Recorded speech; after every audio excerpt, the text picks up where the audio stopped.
Hello everyone. Welcome back to my mini vlog. అందరు ఎలా ఉన్నారు? నేనైతే చాలా చాలా బాగున్నాను.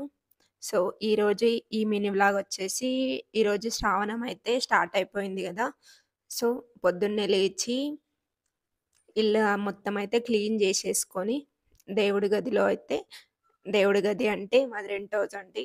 దేవుడి గది అంటే ఏముండదు. సెల్ఫ్‌లో కాబట్టి సెల్ఫ్ అంతా క్లీన్ చేసేసుకొని, దేవుడి ఫోటోలు కూడా మొత్తం క్లీన్ చేసేసి, దీపం కుందులు మిగతా ఉండేటువంటి తాబేలైనా, ఎలిఫెంట్స్ అయినా, మనకి ఆ గోమాత అయినా అన్నీ శుభ్రం చేసుకొని అయితే ఆహ్, గంధం బొట్టును, కుంకుమ బొట్లు అయితే మొత్తం పెట్టేసుకున్నాను.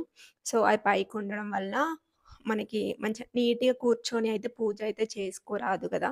సెల్ఫ్‌లో అయితే. సో, నిలబడి అయితే పూజ చేసుకోవాల్సి ఉంటుంది. కూర్చుండి పూజ చేసుకునే అంత ఆనందం అయితే నిల్చొని పూజ చేసుకుంటూ ఉండదు గదా! సో, పరిస్థితులు అనుకూలించాయి గాబట్టి తప్పదు. మనం ఎక్కడున్నా భక్తే కాబట్టి పూజ అయితే చేసుకుంటున్నాననమాట.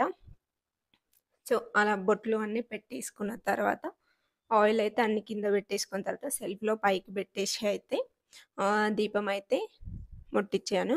దీపము వెలిగించిన తర్వాతకి ఆహ్, అగరబత్తులు అండ్ తర్వాత హారతి అయితే ఇచ్చేసి మనకి ఇంట్లో నెగెటివ్ ఎనర్జీ పోనీకైతే మనకి ఇంట్లో హోమ్‌మేడ్ రెడీ చేసుకోవచ్చు. మనకి షాప్‌లలో గూడా దొరుకుతాయి గదా! సో, దాన్నైతే మొత్తం పొగని ఈ విభూది పొగని ఇంట్లో మొత్తం తిప్పేసుకొని నెగెటివ్ ఎనర్జీ పోవడానికి అండ్ దేవుడి గదిలో కూడా ఒకటి పెట్టి పెడతాను ఎప్పుడు.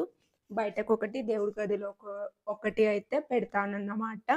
సో, నా యొక్క ఇవాళ శ్రావణ శుక్రవారం అయితే ఇలా జరిగింది. అండ్ మీది ఎలా జరిగిందో కామెంట్ సెక్షన్‌లో కామెంట్ జేయండి. అందరిని ఆ తల్లి బాగుంచాలని